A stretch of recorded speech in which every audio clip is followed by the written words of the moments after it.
3, 2, 1. Peasant Productions presents the Math of ESP. Why? It works even if you don't believe in it.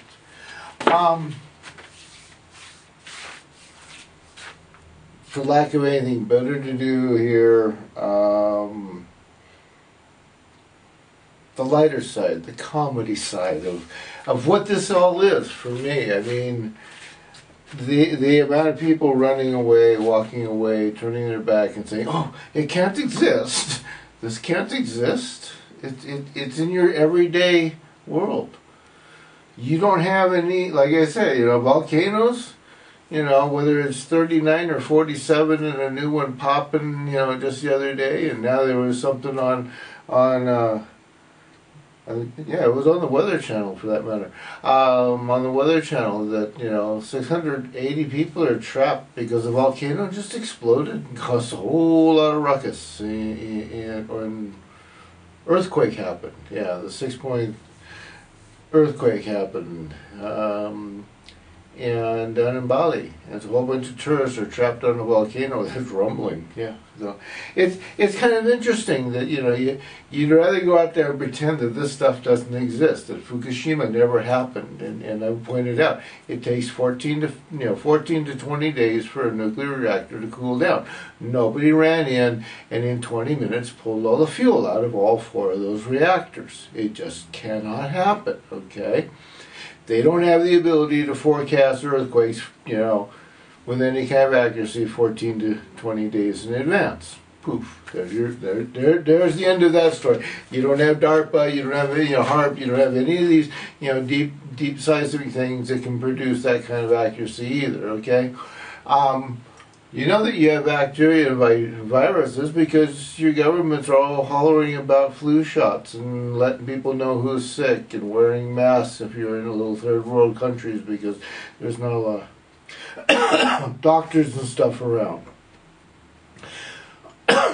So all this stuff going on. All this is happening. Okay. Well, in order to present the lighter side, I have to pick on something here just for the fun of it.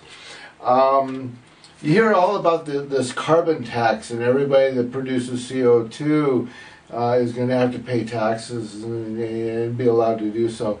Wouldn't one of the most sensiblest things to do if CO2 release in the air is bad is ban all carbonated drinks, all soda waters, tonic waters, Pepsi-Cola, Coca-Cola, every day. Oops, CO2! Yeah, you see what I'm saying, folks? You are so caught up in the do not think, just react to what they're telling you, that you don't think about one of the most incredibly bizarre things. They're running around telling you how CO2 is the big problem you don't worry about, and telling you to buy a Pepsi and sit back and think about it, and worry about that person over there. They're the bad people. Yeah. Pepsi, Coca-Cola, plummeting sales, right? Yeah.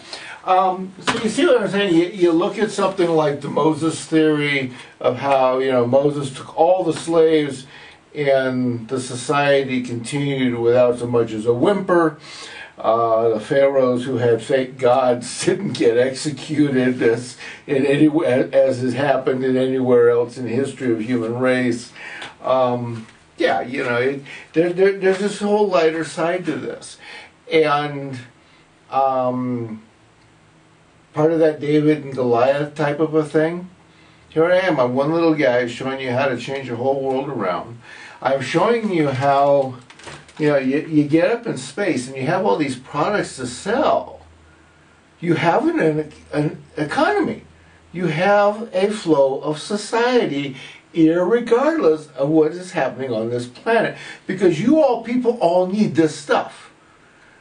You need to make your own cities and your own towns and your own farms and factories and all of that. So you're going to be using your own materials. You're going to develop your own commerce. You're going to develop your own money system. Bitcoin or something like that's going to get up there and start doing it. It's going to be 99% electronic, because if you're in a rocket ship over here and you're talking to somebody about a chunk of metal asteroid that you've got, you're probably going to want them to deposit a nice little finder's fee in your account so that you drag it over in their direction, aren't you? Yeah, so it's all going to be electronically processed monies. And in the meantime, the people down here on this planet are going to be reaping the benefits of having somebody up there drop stuff down to them here. So there's your people in heaven saving the planet, the physical people, yeah. So you see, that's why I say there's all kinds of humor when you start dealing with gods. And you start dealing with the idea that gods, they play weird games. They like, you know, they like pointing out that, you know, the Revelations 2:17, you know, you have to not belong to any religion because the way it's written, as far as they're concerned, the gods are concerned, and they're bigger than you. You might be like me and get in God's faces and, hey, what the hell's going on? But you understand a certain amount of respect that is whatever it is, and it's bigger than you. As long as you're in a physical body, you can never be bigger than a God, okay? But at the same point in time, you know, they sent me here. They told me to walk into their church over there and announce that I was here. And that was 2 years ago. And as you can see, I'm still sitting here going about my daily business and doing my daily thing and putting my posts up and running my little camera system here. Being an absolute, you know, revolutionary. I definitely make Pancho Villa look like a little thorn in the United States' side. Yeah, you know, as I say, it's kind of interesting because in the 2 years that I've been here, a 10 million to 50 million a year church to the Vatican, you know, all that money they collect goes to the Vatican. They haven't sent a single visiting preacher, priest, padre, cardinal, and the Pope's been here before. And when I first got here, you could see the posters up. This guy was here, and then this guy's coming, and then this guy. 2 years, and I haven't seen a single poster of a single visiting entity since spring of 2016. Because summer of 2016, I walked in and said, "Hey, I'm here, and your Santos and your Dios want me to talk to you about them and their issues." Yeah, 2 years later, they were so you know, the David and Goliath. Yeah, I kind of fulfill that little story, don't I? You want to talk about pop songs, rock and roll songs, and all kinds of stuff like that as having prophetics to it. Yeah, you can find an awful lot of that kind of stuff in there too. Yeah, it's quite interesting, folks.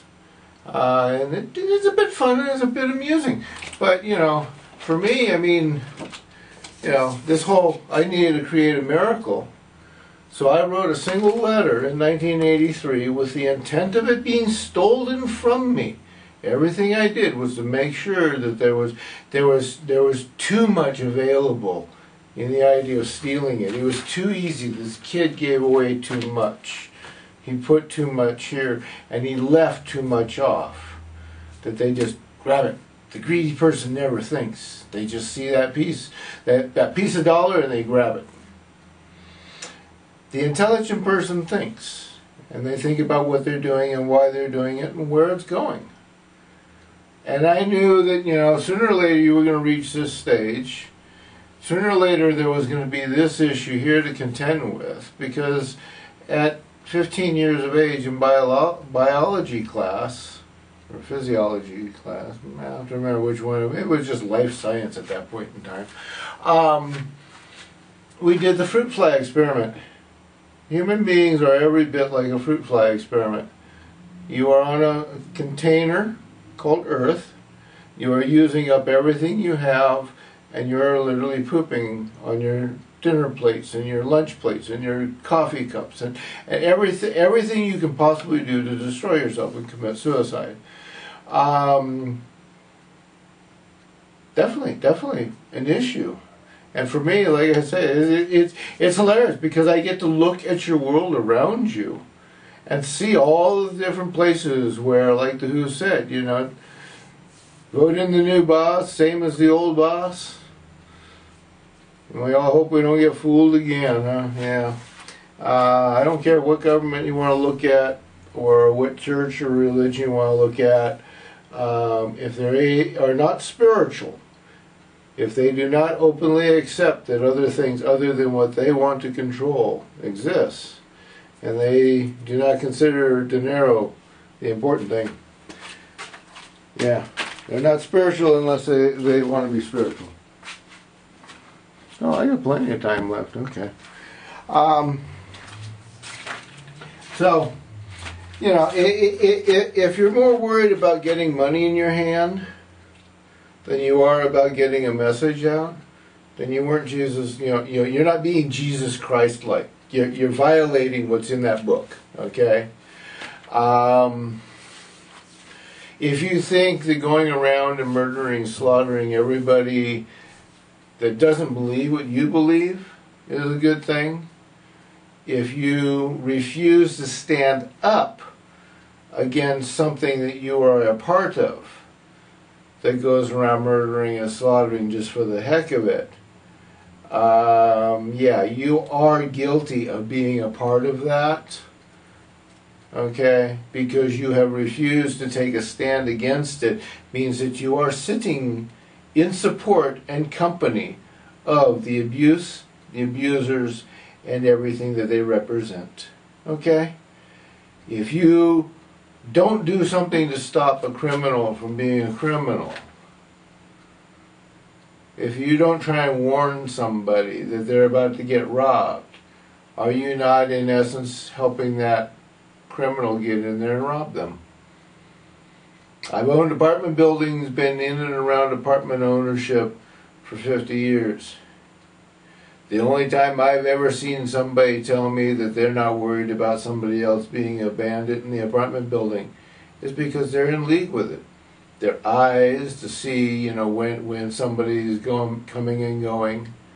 They're partaking in the actual outcome of money. They're a recipient of something that their little kids are running around and stealing, you know, whatever. If you tell me you're not worried about those people being evil and bombing and killing, you are telling me that you support them being evil and bombing and killing. And that is very definitely what a santos, a god, a dios, a saint, a spiritual being is going to look at. Corazon energia, puro, blanco, azul, amarillo, gris, negro. They know. We know. We look here. We don't care what comes out of here.